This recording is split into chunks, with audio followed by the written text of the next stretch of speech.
Madhubani police फिर से दिखा एक्शन मोड में। नमस्कार, आप देख रहे हैं टीएम न्यूज़ मिथिला, मैं आपके साथ शक्ति। मधुबनी पुलिस फिर से आपसे रेटिंग मांग रही है और खबर बता दें कि एक महीने पहले आपने एक डिलीवरी बॉय को बर्बरता से उनकी हत्या का खबर सुना होगा। आपने सुना होगा जो सकरी में एक डिलीवरी बॉय को गोली मार करके हत्या कर दिया गया था, जिस गिरोह को आज मधुबनी पुलिस ने गिरफ्तार कर लिया है। मधुबनी पुलिस लगातार अपराधियों को गिरफ्त में ले रहे हैं और उन्हें जेल भी भेज रहे हैं। इसको लेकर के आपको क्या कहना है कमेंट बॉक्स में लिख दीजिएगा। और आइए मधुबनी के एसपी योगेंद्र कुमार का यह पीसी कॉन्फ्रेंस के माध्यम से कुछ बयान सुनते हैं। सकरी थाना अंतर्गत एक लड़का था जिसकी करीब एक महीने पहले वो घर लौट रहा था मोटरसाइकिल पे, उसकी गोली मार के हत्या कर दी गई थी और पता ये चला था कि वो जोमेटो में डिलीवरी बॉय का काम करता था। उस घटना होने के 2 दिनों के अंदर ही हम लोग ने 2 अपराधियों को जेल भेजा था और उसमें एसडीपीओ सदर के अंदर जो विशेष टीम गठित थी वो लगातार अपना काम कर रही थी। ये काफ़ी कॉम्प्लिकेटेड केस था हम लोग के लिए, लेकिन 1 महीने के अंदर इस पूरे केस का उद्भेदन पुलिस ने कर लिया है।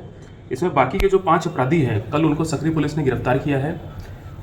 इनके पास से जिस हथियार से गोली मार के हत्या की गई थी वो पुलिस ने बरामद कर लिया है। नारकोटिक्स भी इनके पास से मिला है और मृतक का जो बैग था वो भी इन्हीं लोगों के पोजीशन से पुलिस ने बरामद कर लिया है। जो गिरफ्तार हुए हैं वो लोग हैं, एक है राहुल कुमार यादव, ये सकरी का रहने वाला है। यही मेन लड़का है जिसने अपनी बंदूक से गोली मारी थी और ये लूटपाट के केसेस में पहले भी जेल जा चुका है। कुछ ही दिन पहले ये जेल से छूटा था। इसके साथ में एक उमेश कुमार ठाकुर गिरफ्तार हुआ है, एक विक्रम ठाकुर, एक रोशन कुमार दास और एक लड़की भी गिरफ्तार हुई है जो कि इन्हीं के गैंग में रहती थी और उसकी भी संलिप्तता इसमें पाई गई। देखिए, इसमें जांच में ये पता चला है कि जो पहले जिस लड़के को हम लोग ने जेल भेजा था और जिसका नाम राणा था, ये सारे लोग एक साथ ही उठते बैठते थे, सब एक साथ काम करते थे। लेकिन राणा की बहन से अवैध संबंध थे मृतक के और ये बात जब राणा को पता चली तो वो प्रतिशोध लेने के लिए उसने इसको बुलाया, ये जो लड़का है राहुल कुमार यादव, और इसके साथ में 4 लड़कों को और बुलाया और उसने 50,000 रुपये देके ये पूरी हत्या कराई।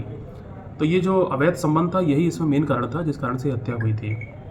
तो पुलिस ने हत्या करने के लिए जो हथियार था वो बरामद कर लिया है। जिस लड़के ने एक्चुअली में गोली मारी थी उसको अरेस्ट कर लिया है और मृतक का बैग ये लोग वहाँ से लेकर के भाग गए थे, वो भी कल पुलिस ने इन्हीं के पोजीशन से बरामद कर लिया है। तो कुल इसमें अब तक 7 लोगों की गिरफ्तारी हो चुकी है। इस पूरे हत्या के षड्यंत्र में सभी को जेल भेजा जा रहा है और कल इन लोगों के पास से टोटल पुलिस को 2 देसी कट्टे, 4 कारतूस, 3 मोबाइल और गांजा भी 64 ग्राम पुलिस ने बरामद किया है।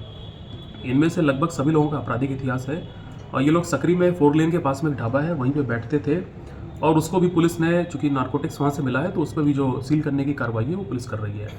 पूरी टीम ने बहुत अच्छा काम किया है, 1 महीने से अंदर ही सभी का उद्भेदन कर लिया है, तो टीम को भी हम अपनी तरफ से पुरस्कृत करेंगे।